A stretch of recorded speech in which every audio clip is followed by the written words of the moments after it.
అవసరం ఉంది. ఇప్పుడే పెద్దలు చిరంజీవి గారు ఆయన పరిచయం చేస్తూ ఎప్పుడు నవ్వుతూనే ఉంటారు అని చెప్పారు. ఎన్నికల ముందల నేను ఉత్తరాంధ్ర శంకారావం కార్యక్రమం చేసేదానికి వచ్చినప్పుడు గాజువాక నియోజకవర్గానికి వెళ్ళా. ఆ నియోజకవర్గానికి వెళ్ళి అన్నగారితో కార్యకర్తలు సమావేశం అయిన తర్వాత అన్నగారితో కూర్చుని అన్న మీరు అందరు మాకు ఒకటి నేర్పించాలన్న. ఏంటది అన్నాడు. ఎప్పుడు నవ్వుతూ ఎలా ఉంటారు మీరు అని అడిగారు.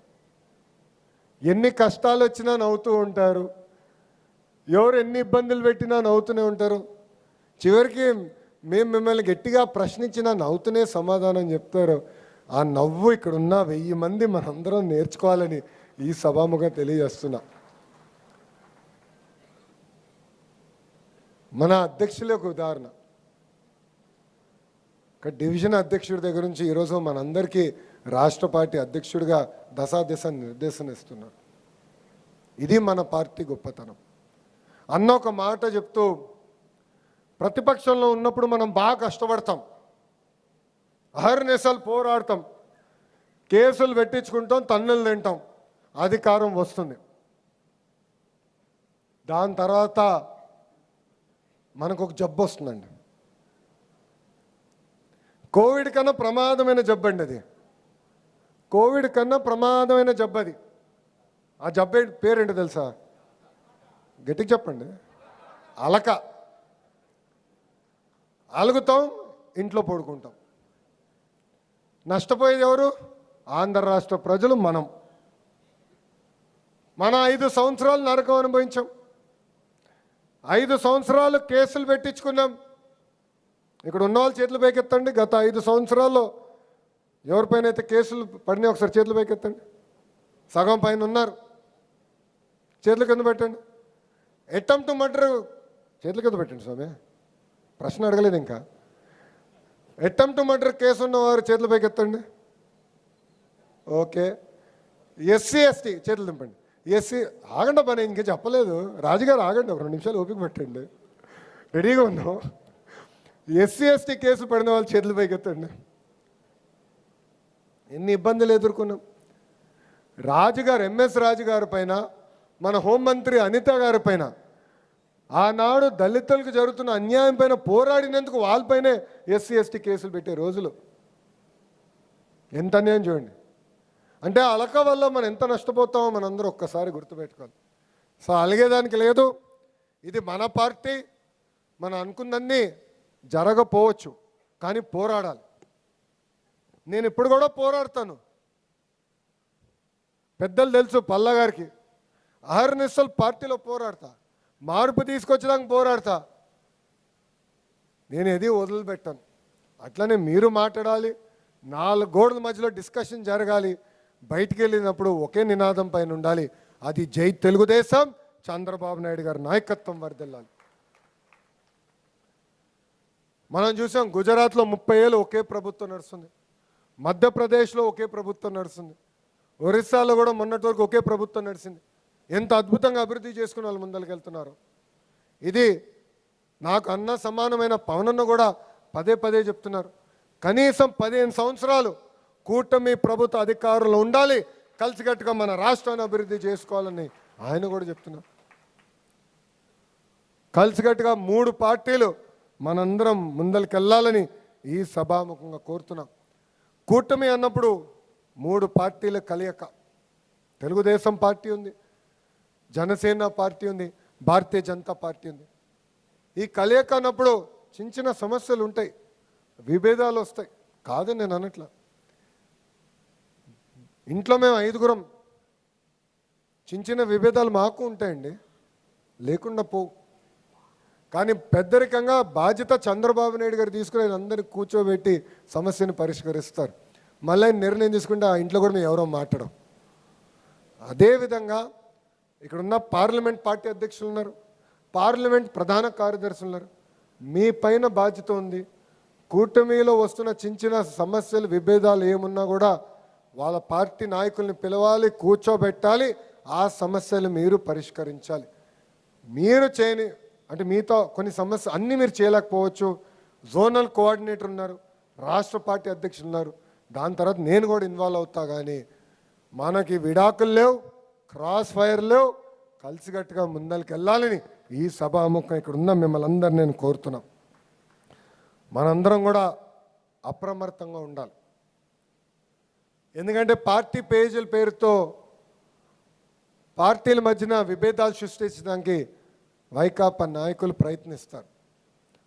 ఆవేశం అవసరంలా ఓర్పు సహనంతో ఆలోచించి మనందరం నిర్ణయం తీసుకోవాలి.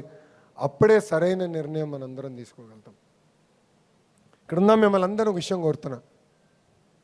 175 నియోజకవర్గాల నుంచి ఇక్కడ ప్రతినిధులు ఉన్నారు, పార్లమెంట్ కమిటీలో మీరందరూ ఉన్నారు. మీ నియోజకవర్గంలో ఏమైనా సమస్య ఉంటే కంపల్సరీగా గ్రామ పార్టీ అధ్యక్షుడి పైన బాధ్యత ఉంది, క్లస్టర్ యూనిట్ బూత్ పైన బాధ్యత ఉంది, మండల పార్టీ అధ్యక్షుల పైన బాధ్యత ఉంది, నియోజకవర్గంలో ఎమ్మెల్యే కానీ ఇన్ఛార్జ్ పైన బాధ్యత ఉంది. వాళ్ళతో అవ్వకపోతే పార్లమెంట్ పార్టీ అధ్యక్షుల పైన బాధ్యత ఉంది. వాళ్ళు సమస్యలు పరిష్కరించాలి. నేను మీకోసం పనిచేసాక సిద్ధంగా ఉన్నా, చేయను నేను అనట్లా. కానీ ఈ మధ్య నేను ఒక కొత్త ట్రెండ్ కనపడుతుంది. వ్యవస్థలో పనిచేస్తాం మానేసి వ్యక్తులపైన ఆధారపడుతున్నాం. దానివల్ల నష్టపోతుంది మన పార్టీ. ఈ భూమిపైన మనందరం శాశ్వతం కాదండి. ఈ భూమిపైన లోకేష్ శాశ్వతం కాదు. తెలుగుదేశం పార్టీ అనేది శాశ్వతం. ఒక వ్యవస్థ కింద మనందరం నడవాల్సిన అవసరం ఉంది. నిన్న గౌరవ ముఖ్యమంత్రి జాతీయ అధ్యక్షుడు చంద్రబాబు నాయుడు గారితో మాట్లాడుతూ ట్రైనింగ్ ప్రోగ్రాం అధ్యక్షులు రివ్యూ చేశారు. రివ్యూ చేసి బాబు గారితో దగ్గర నుంచి చూసిన వాళ్ళకి అర్థమవుతుంది, చాలా కష్టమైన పని అండి, ఆయనతో పని చేస్తాం, అంత తేలికైన పని కానే కాదు. నాకు 2 తోపీలని, ఒకటి ప్రభుత్వంలో చేయాలా, ఇంకోటి పార్టీలో చేయాలా. ఇంకా నా పరిస్థితి ఎలా ఉంటుందో ఒకసారి మీరు అందరూ ఆలోచించండి.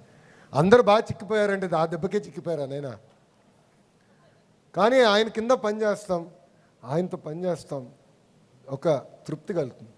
ఎందుకంటే అహర్నిశలు ఆయన ఛాలెంజ్ చేస్తారు, పనిచేసే వాళ్ళకి ఎక్కువ పని ఆయన పెడతారు. సో నిన్న రివ్యూలో మాట్లాడుతూ నేను అమాయకంగా గౌరవ ముఖ్యమంత్రి గారిని ఒక ప్రశ్న అడిగా. సార్, నేను పార్టీలోకి వచ్చి క్రియాశీలకంగా పార్టీలో వచ్చి 13 సంవత్సరాలు అయింది. అంటే 2013లో వచ్చాను, 13 సంవత్సరాలు పార్టీలో ఉన్నాను సార్. కానీ ఏనాడు పార్లమెంట్ పార్టీ కానీ ఆనాడు జిల్లా కమిటీని మీరు ఇట్లా పిలిపించి ట్రైనింగ్ ప్రోగ్రాం పెట్టినట్టు నాకు గుర్తులేదు. ఇలాంటి ట్రైనింగ్ ప్రోగ్రాం పెట్టి ఎన్ని సంవత్సరాలు అయి ఉండొచ్చు సార్ అని అడిగినప్పుడు ఆయన అట్లా ఆలోచించి కనీసం 2 దశాబ్దాలు అయిందని ఆయన చెప్తాం జరిగింది. ఎందుకు మీ అందరికీ చెప్తున్నానంటే పార్టీ వ్యవస్థని బలోపేతం చేసేదానికే మేము అందరం ఇక్కడ ఉన్నాం. ఇక్కడ చాలామంది నన్ను కలిసినప్పుడు ఫోటోలు దిగినప్పుడు ఒక 5 సెకండ్లో, ఒక 20 సెకండ్లు, 30 సెకండ్లు మీ సమస్య కూడా నాకు చెప్పారు. దాంట్లో ఎక్కువ శాతం మంది నాకు చెప్పింది కూడా, కొంతమంది అధికారులు మేము కలిసినప్పుడు వాళ్ళు సరిగ్గా మమ్మల్ని గౌరవించట్లేదు, మేము చెప్పింది సరిగ్గా చేయట్లేదు, ఇచ్చింది తీసుకోమనండి, మెరిట్ ఉంటే చేయొచ్చు, లేకపోతే పర్వాలేదని చెప్తాం జరిగింది. అలాంటివన్నీ కరెక్ట్ చేసేదానికే పార్టీ వ్యవస్థని బలోపేతం చేసి ఆ వ్యవస్థని కూడా నడిపించే బాధ్యత మేము తీసుకుంటామని ఈ సభాముఖం నేను హామీ ఇస్తున్నాం. ఈరోజు మండల్ పార్టీ అధ్యక్షులు, ప్రధాన కార్యదర్శులు ట్రైనింగ్ ఇస్తున్నాం. క్లస్టర్ యూనిట్ కూడా ట్రైనింగ్ ఈ కార్యాలయంకి పిలుస్తాం. బూత్కి వచ్చే గల విశాఖపట్నంలో ఒక రీజనల్ సెంటర్, అమరావతిలో ఒక రీజనల్ సెంటర్, అదేవిధంగా తిరుపతిలో ఒక రీజనల్ సెంటర్ ఏర్పాటు చేసి అక్కడ ట్రైనింగ్ మేము అందజేస్తాం. ఇది నిరంతర ప్రక్రియ. మీరే చూస్తారు, ఈరోజు ఇంత పెద్ద కార్యాలయం మన అధ్యక్షుల వారు మనకు కడతాం జరిగింది. భారతదేశంలో భారతీయ జనతా పార్టీ తర్వాత ఇంత పెద్ద కార్యాలయం ఉందంటే అది కేవలం ఒక తెలుగుదేశం పార్టీకి ఉంది. 2,50,000 స్క్వేర్ ఫీట్ అండి ఇది. చిరంజీవి గారు మనం అంటున్నారు, సార్ బిల్డింగ్ చిన్నగా ఉంది, ట్రైనింగ్ ఇక్కడ చేయగలుగుతామా అంటే నేను అవుతాను, ఇక్కడ చేయలేకపోతే ఇంకెక్కడ చేయలేం గురువుగారు, మనం దీనికన్నా పెద్ద కార్యాలయం ఉండదు. ఏ కార్యక్రమం, పార్టీ ఏ కార్యక్రమం చేయబట్టినా ఈ దేవాలయంలోనే మనం చేయాలని నేను పట్టుబడతాం జరిగింది. పార్టీ వ్యవస్థని బలోపేతం చేయాలనే లక్ష్యంతో ఒక కార్యకర్తగా నేను పనిచేస్తున్నా. పాదయాత్రలో ఇక్కడ ఉన్న చాలామంది నన్ను కలిశారు. ఆనాడు మీరు ఒకటే చెప్పారు, అయా కష్టపడింది ఫోటోలు దిగే వాళ్ళకి రెండింటి మధ్యలో మీరు గుర్తించాలి, కష్టపడిన వాళ్ళని ప్రోత్సహించాలని ఆనాడు చెప్పారు. టెక్నాలజీ ప్లాట్ఫామ్ తీసుకొచ్చాం. ఆనాడు మీరు అందరు తిట్టుకున్నారు, ఈ ఓటీపీ ఏంటి, గొడవ ఏంటి, ఫోటోలు ఏంటని మీరు తిట్టుకున్నారు. ఈరోజు అది ఆధారంగా తీసుకునే ఈరోజు పార్టీ పదవులు కానివ్వండి, నామినేటెడ్ పోస్టులు ఇస్తున్నాం. మై టీడీపీని వాడండి, ఏ పని ఇచ్చినా ఏ టాస్క్ ఇచ్చినా మై టీడీపీ ద్వారానే మీకు అందిస్తాం, దాని ద్వారానే మిమ్మల్ని గుర్తిస్తాం. అట్లనే ఉత్తమ కార్యకర్తలను కూడా ఈరోజు మనం గుర్తిస్తున్నామని ఈ సభాముఖం మీ అందరికి తెలియజేస్తున్నా. కొంతమంది అన్నారు పని చేసింది నేను, అవార్డు వచ్చింది వేరే వాడికంటే. స్వామి, ఆయన పేరు మీరు ఎక్కిస్తే నన్ను ఏం చేయమంటారు? ఈరోజు టెక్నాలజీ వాడతాం, మీ అందరికి వచ్చు. వాట్సాప్లో నాకు స్పీడ్గా మెసేజ్ పెడతారు. మంచి పనులు చేస్తే ఎవడో ఒక్క మెసేజ్ పెట్టాడు నాకు పొగడేదానికి, బాగా చేసినవరా భయ్ బిడ్డ అని. కానీ పొరపాటున ఒక్క తప్పు చేస్తే మటుకు మీరు అందరు గమ్మని నా పైన పడతారు. వాట్సాప్లో పెట్టి ఉదరగొట్టేస్తారు, నన్ను ఇంకా వదిలిపెట్టరు. వాట్సాప్ వాడుతున్నారు, అవునా కదా? నెట్ఫ్లిక్స్ వాడతారు, లేదంటే అమెజాన్ ప్రైమ్, జియో హాట్స్టార్ వాడతారు, అమెజాన్ వాడతారు, బ్లింకిట్, ఇవన్నీ కూడా కొత్త కొత్త వచ్చినాయి, అవన్నీ మీరు వాడతారు. కానీ మై టీడీపీ వాడమంటే మటుకు టెక్నాలజీ అవసరమా అంటారు. పార్టీ కూడా టెక్నాలజీతో జోడించాం. బూత్ దగ్గర నుంచి మీరు చెక్ చేసుకోండి కమిటీలని, కరెక్ట్గా మెజర్ చేద్దాం. ఎవరైతే పని చేశారో వాళ్ళనే ప్రోత్సహించాలి. పార్టీ గుర్తించాలంటే ఈ వ్యవస్థ పర్ఫెక్ట్గా ఉండాలని ఈ సభాముఖం మీ అందరికి నేను తెలియజేస్తున్నా. చాలామంది నన్ను అడిగారు, 1985 తర్వాత గెలవని నియోజకవర్గంలో ఇంత మెజార్టీతో మీరు ఎట్ట గెలిచారని అడిగారు. నేను ఒకటే చెప్పా, దామాషా ప్రకారం పార్టీ పదవులు ఇచ్చా.